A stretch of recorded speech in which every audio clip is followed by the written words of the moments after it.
हरे कृष्णा। राधे राधे दोस्तों। मकर संक्रांति से काफी सारे नेक नियम लिए जाते हैं। कथा कहानियां सुनने का नियम, कौन कौन सी कहानियां सुनने का नियम ले सकते हैं और कितने दिन ये कहानियां सुननी है, संपूर्ण जानकारी लेकर आए हैं फ्रेंड्स। मकर संक्रांति से लेकर 365 दिन तक कहानियां सुनने का नियम लिया जाता है। उनमें आप सबसे पहले गणेश जी की कहानी, दूसरे नंबर पर धरती माता की कहानी, तीसरी आकाश की कहानी, चौथी नितनेम की कहानी, पांचवी राम लक्ष्मण जी की कहानी, छठी आप सीता माता की नितनेम की कहानी और सातवीं पोपा बाई की कहानी।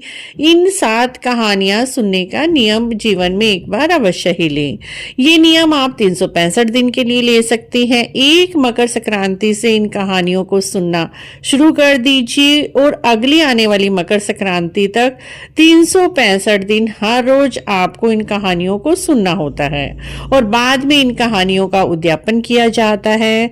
जीवन में एक बार इन कहानियों को सुनने का नियम आप अवश्य ही लें। यह आप एक साल में एक कहानी सुनने का नियम ले सकते हैं या फिर ये 7 की 7 कहानियां सुनने का एक साल में नियम ले सकते हैं। हर रोज आपको सुबह पूजा के बाद इन 7 कहानियों को सुनना होगा। उसके बाद सूर्य भगवान को अर्घ देना होगा और आने वाली मकर संक्रांति पर इन कहानियों का उद्यापन किया जाता है। लेकिन आजकल के व्यस्त जीवन पर में यदि आपके पास पूरा 1 वर्ष नहीं है इन सब कहानियों के सुनने का और आप व्यस्त हैं, जॉब करते हैं, तो ऐसे में आप 40 दिन इन कहानियों को सुनने का नियम ले लीजिए। मकर संक्रांति से लेकर 40 दिन तक आप इन कहानियों को सुनिए और उस 40वें दिन के बाद आप इन कहानियों का उद्यापन कर दीजिए। आप कोई भी एक कहानी ले सकते हैं। कई लोग कहेंगे तो 40 दिन भी हमारे पास समय नहीं है, तो ऐसे में आप केवल 7 दिन इन कहानियों को सुनने का नियम ले लीजिए। उसके बाद उद्यापन कर दीजिए।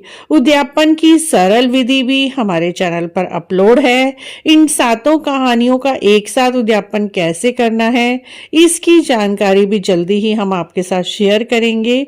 तो फ्रेंड्स, आप इस तरह से मकर संक्रांति पर इन कहानियों को सुनने का नियम ले सकते हैं। कहानियां भी हमारे चैनल पर अपलोड हैं, उनका लिंक हम आपको डिस्क्रिप्शन में दे देंगे। इस तरह से फ्रेंड्स, मकर संक्रांति पर कथा कहानियां सुनने का नियम लिया जाता है। यह नियम बहुत ही शुभ होता है। ऐसा करने से जीवन में हर सुख मिलता है और मरने के बाद भी हमें धरती लोक और परलोक दोनों में सुख का अनुभव होता है। तो आप मकर संक्रांति पर इन कहानियों को अवश्य ही सुनिए। सभी कहानियों का लिंक डिस्क्रिप्शन में दिया हुआ है, आप वहां पर जाकर सुन सकते हैं।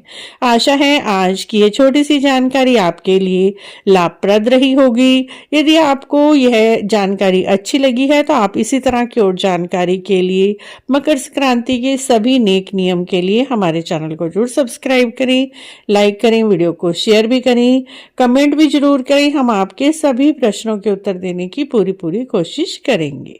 राधे राधे मित्रों।